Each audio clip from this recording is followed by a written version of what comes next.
Hello दोस्तों, आज हम चर्चा करने जा रहे हैं कविता, इंग्लिश कविता the true beauty.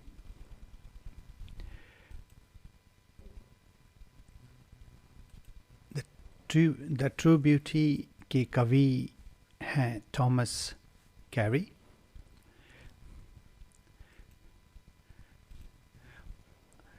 Thomas carry का जीवन काल 1595 से लेकर 22 मार्च 1940 तक रहा था, और ये एक इंग्लिश पोइट थे, मतलब ये यूके से थे।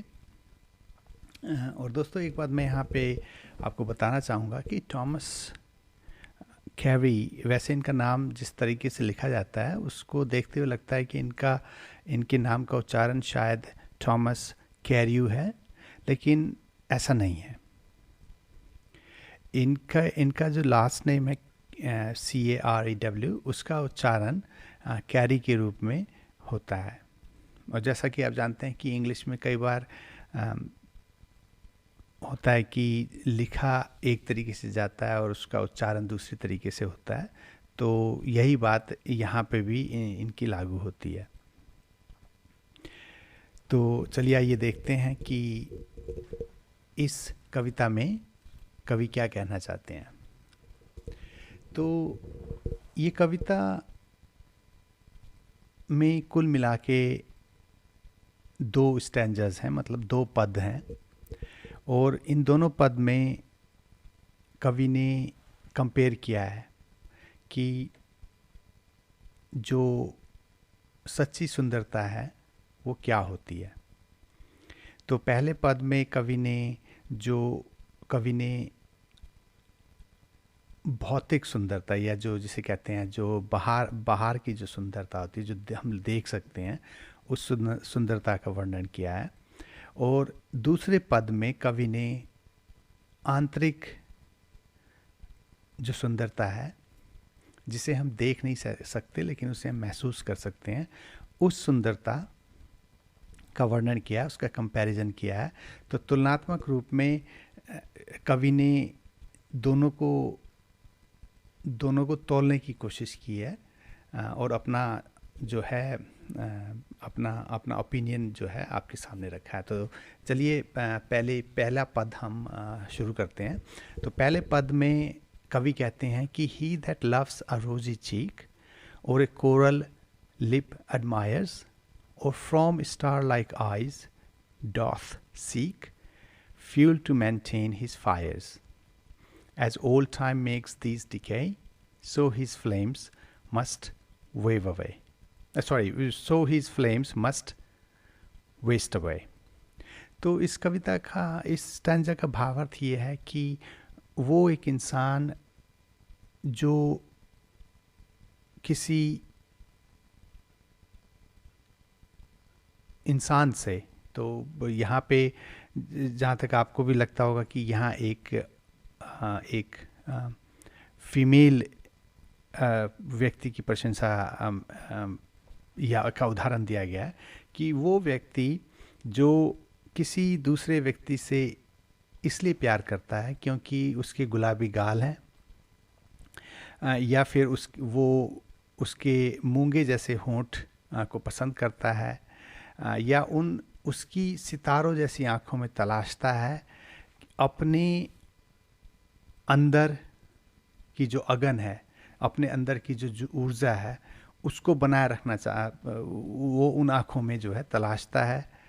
लेकिन जैसे जैसे समय बीतता जाता है, इन चीज़ों का नाश होता जाता है, जैसे गुलाबी गाल या मूंगे जैसे होंठ, और उसके साथ ही उस व्यक्ति की जो अगन है, जो ऊर्जा है, वो भी दूर होती जाती है। ये तो था इनका पहला स्टैंजा, जिसमें उन्होंने भौतिक जो बाहर का जो सौंदर्य है उसकी विवेचना की है। तो दूसरे में हम देखते हैं, दूसरे स्टैंजा में, but a smooth and steadfast mind, gentle thoughts and calm desires, hearts with equal love combined, kindle never dying fires.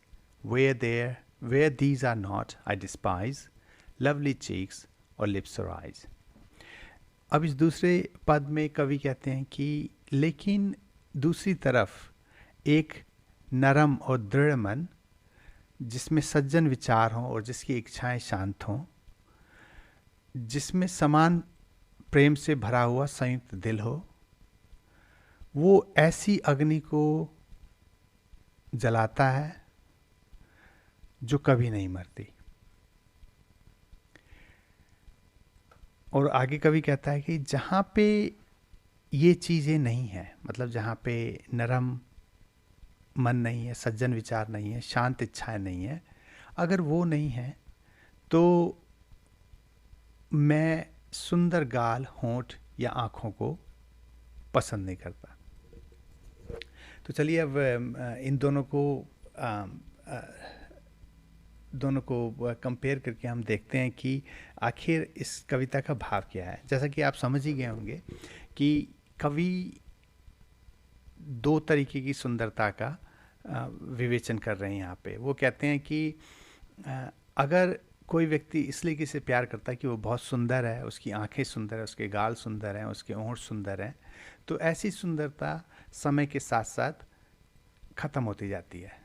और क्योंकि उस व्यक्ति की जो अंदर की ऊर्जा है, जो उसकी चाह है, वो भी, उसका भी क्षय होता जाता है। वो भी मतलब क्योंकि जब जो जिस चीज़ के लिए उसकी चाह जगी थी, जिस चीज़ के लिए उसने प्यार किया था, जब वो चीज़ें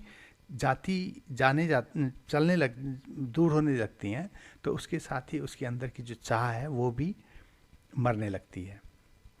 लेकिन दूसरी तरफ जो दूसरा स्टैंजा था, उसमें कवि कहता है कि लेकिन अगर कोई व्यक्ति